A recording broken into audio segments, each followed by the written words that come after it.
Gosh, I love this gospel message, preaching in Vail. Woo-hoo, let's go. Ditch your possessions, we're all going to die. Okay. As I was preparing this message, I thought about a trip that I made just maybe 2 months ago or even less.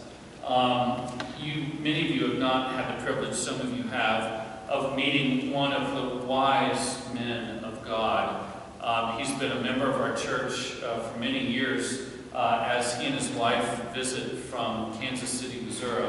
His name is Father John O'Hearn. John is now 94 years old. He and his wife Barbara, just a little younger than John, have a place in Edwards, and they've been coming out to the Vail Valley and deeply love this valley, deeply love this church. And John used to celebrate at our Vail altar and preached for me years ago when I was on sabbatical until he could no longer do that. And then he helped serve communion until he could no longer do that. And then he gave the blessing at the end of the service until he could no longer do that. And then we asked him just to stand up in the pew and he'd give a blessing. So moving.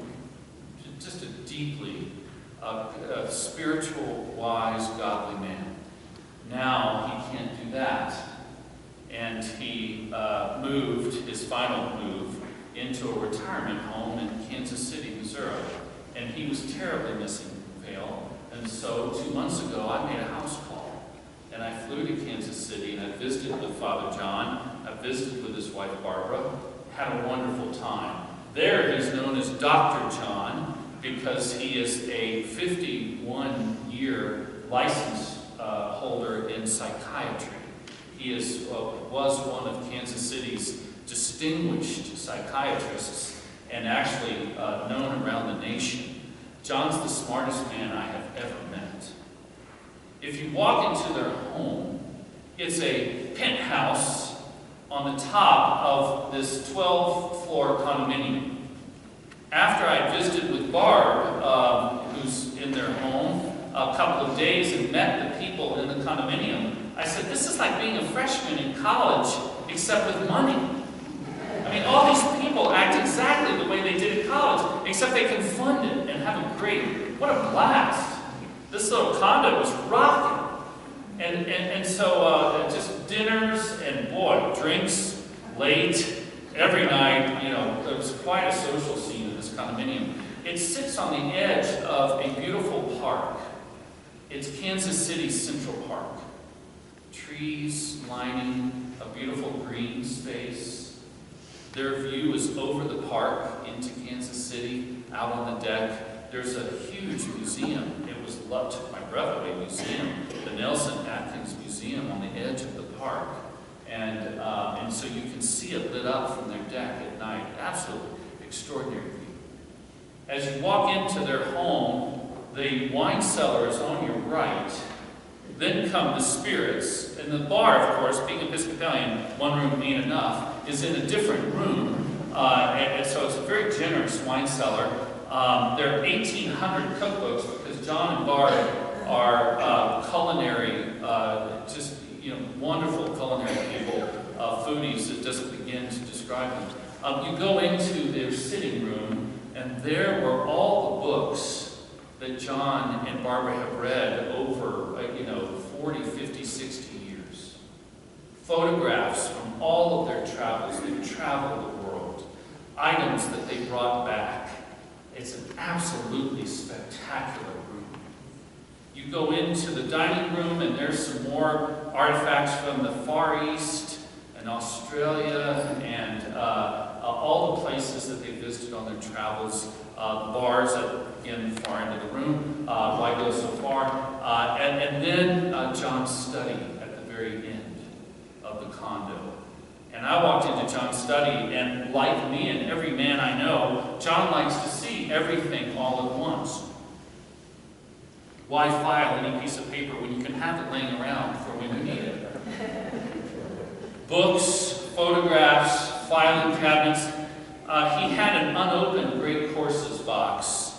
It was how to listen to an orchestra. It was, I think it was astrophysics and recent discoveries. It was something about the history of the classical world. John's 94 years old, and he's ordering these courses from the great courses. He's unbelievably, prodigiously smart. I was blown away at what a beautiful place they lived. After I saw that, we went to the retirement home.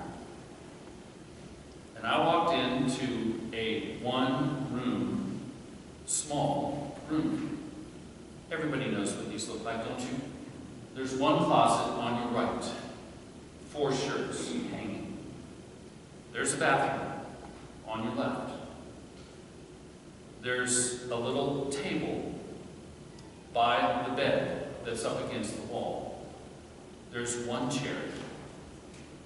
There were slippers by the bed. John had dressed up to see me. He was sitting in his wheelchair with his plaid pajama pants, and he looked quite fetching, I might add. There was a Bible and a prayer book on the nightstand by the bed. I greeted John. He gave me a big hug. We talked for a few minutes. And I said, "John, how are you doing?" He said, "Oh, I'm fine." I said, "Really?" He looked around. He looked at his slippers. He looked at the bedside table. He looked at his wife, Barbara. He said, "Brooks, I have everything I need." That statement struck me with physical force. John is 94 years old and continues to school me like a student. I had just left one of the most beautiful homes I've ever seen, filled with his entire life. And this man at 94 in a wheelchair is able to say to me, "I have everything I need here." I thought about that visit when I looked at the readings for today. The readings for today set us right. If you're feeling, or as I often feel, buffeted around, maybe confused or anxious by what's happening in the world, these readings are solid ground. This is a firm foundation upon which we stand. Pastor Mark last week preached about a smorgasbord. I'm not familiar with this word. In the Episcopal Church, we just call it a potluck. But evidently Lutherans have this language about smorgasbords. He never mentioned, by the way, Morrison's. Do you ever remember Morrison's? Yeah, going all the way down. Why did Mark miss Morrison's? Which, when you're 10 years old, leaving church on Sunday, that's the kingdom of God. The banquet of heaven is laid out at Morrison's. Anyway, that's a different sermon. These readings are also a banquet, a smorgasbord. And they push back the deception of the world. Let me illustrate why. Jesus has been preaching and teaching in that gospel reading. He's healed people, he's fed people, he's forgiven their sins, and he's really impacting the crowd. And there are 2 brothers listening. And in today's selection of the gospel, one of the brothers raises his hand to throw his other brother under the bus. He says, "Teacher, we're having an inheritance of an estate, my brother and I. Would you help adjudicate this and decide for us?" Now, when I went to seminary, I never had anybody significant in my life die up until that point in my adult life. I'd never had a conversation about inheriting anything. I had no idea what this story actually meant. Now I have a great idea, because I've listened to the family argue about that table. You know, that table that Grandpa obviously wanted us to have. He should have told you. He told me numerous times, "That's our table." You didn't understand that? I have been called in the middle of the night as a priest in your church about silverware. This is why I went to seminary. Obviously, I have seen perfectly good Christian families literally experience civil war over silverware, credenzas, books with writing. And here are these two brothers, and Jesus is preaching about the kingdom of God. He's healing people. And they say, and the one brother says, we can't even figure out this inheritance. Please, Lord, will you help us judge? Can you hear Jesus slapping his forehead? It's not in the text, but it should be. Boy, they. What are they thinking? And he steps back and he tells a very disturbing parable. Because it's about you. And it's about me. This is a parable that Jesus is telling to illustrate the message he's trying to get across. Everybody got the parable? I put a picture of a first century grain silo on the cover of your bulletin so you can see how large these things actually are. That is a 3-story silo. That's how they stored grain in the ancient world. Jesus says there was a man that was so successful, he had these silos, they weren't big enough. So the man says to himself, well, what am I going to do? He's a very, very wise man. He says, things are going good, my portfolio looks good, money is coming in, let's build bigger silos to hold more grain. And this is a very smart thing to do. And when I'm done, I'll have everything I need. I've got it. I've arrived. And so, architects, land planners, real estate agents, lawyers, all get involved, and they start this expansion project. Everybody with me? And then the man says to himself, self, we've got it. Now we can do the 3 things that I've been waiting to do my whole life. Eat, drink, and party. Literally in the Greek. Everybody got the story? Who's missing from that conversation? By the way, listen, who's having the conversation? No. In the parable, how many people are having a conversation? Yeah, this is never a good sign. Let's have a private party. I know what to do because I know what to do because I know best. Who's missing from the conversation of this gentleman? This is a real trick question. God! He's talking to himself. Himself's got it all figured out. Never talks to God until that one moment, one night, when God says, hello, guess what? You're dying tonight. Someone else is going to have to argue about who's finishing those grain silos. Why? Because you're not taking grain where you're going. You're done. That's it. Never thought about that. As a matter of fact, even if you're from the South, I know this is disturbing, you can't take the silver with you. Even if you're from the South. I love to tell people, God cares about that service set. He really does. Let's argue some more about it, shall we? Why? Why?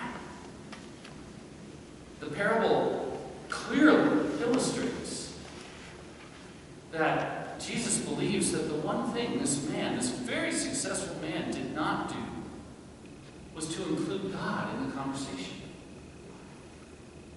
One of the lies and misconceptions in the life that we are living today is that we're in charge, or that we get to decide or choose.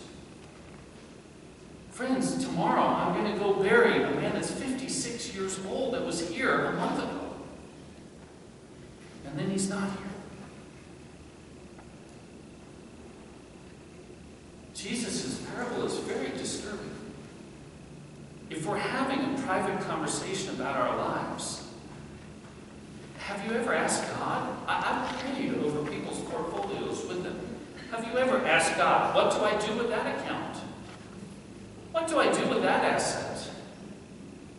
What do I do with that business? Lord, do you have something to say? Is there anything higher than eating and drinking and making merry?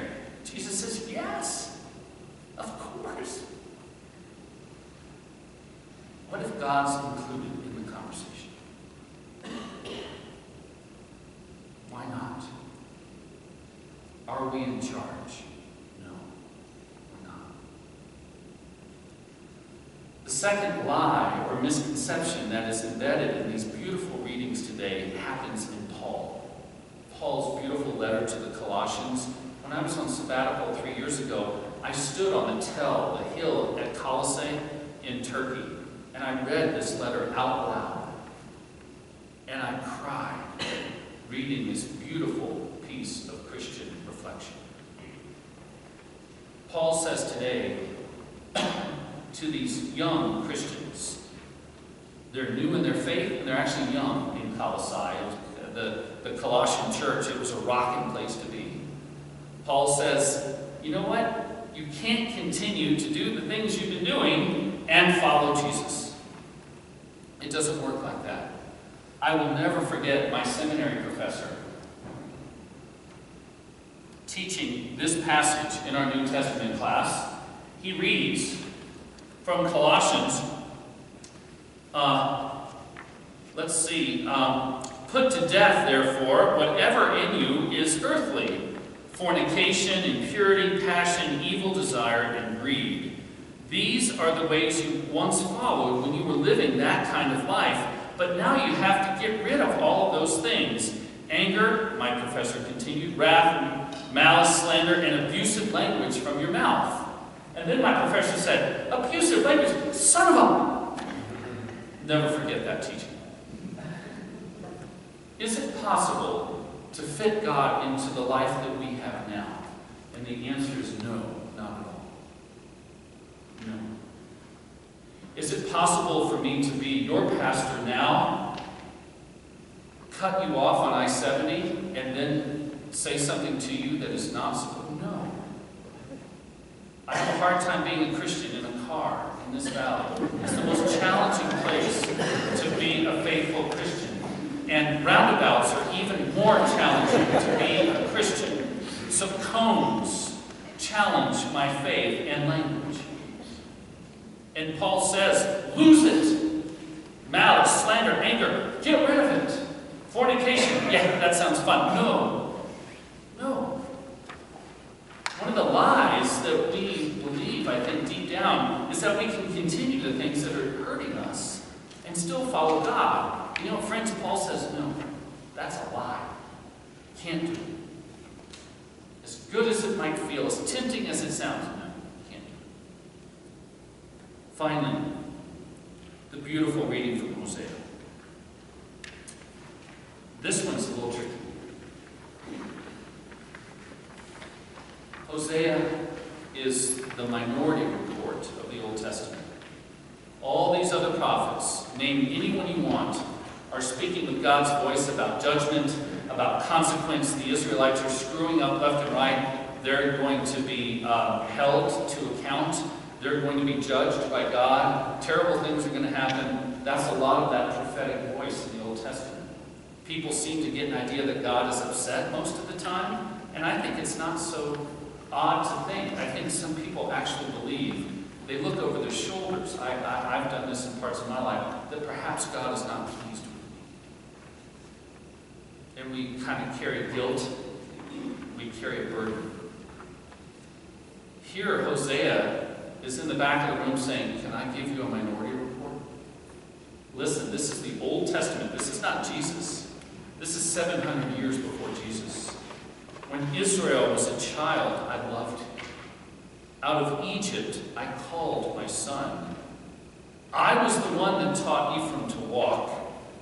I took them up in my arms like a father, but they did not even know that it was me that was healing them. I led them with cords of human kindness, with bands of love.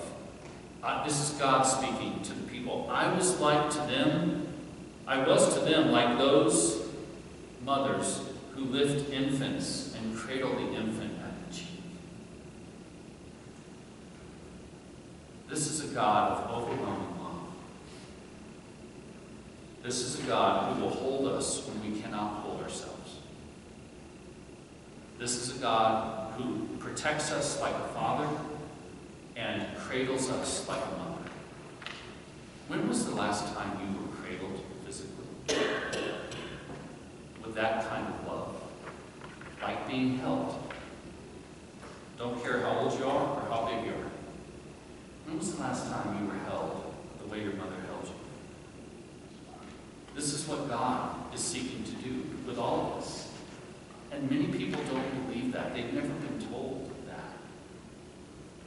They're somehow thinking that God is rather upset all the time. Hosea says, no, that's not true. Friends, I'll end where I started. It's a beautiful smorgasbord of readings today. They push back the deception and the lies that we are told, and then we tell ourselves. How many of us today, I'll put myself first of all, how many of us can sit with Father John O'Hearn, distinguished priest and psychiatrist, and say today, honestly, I have everything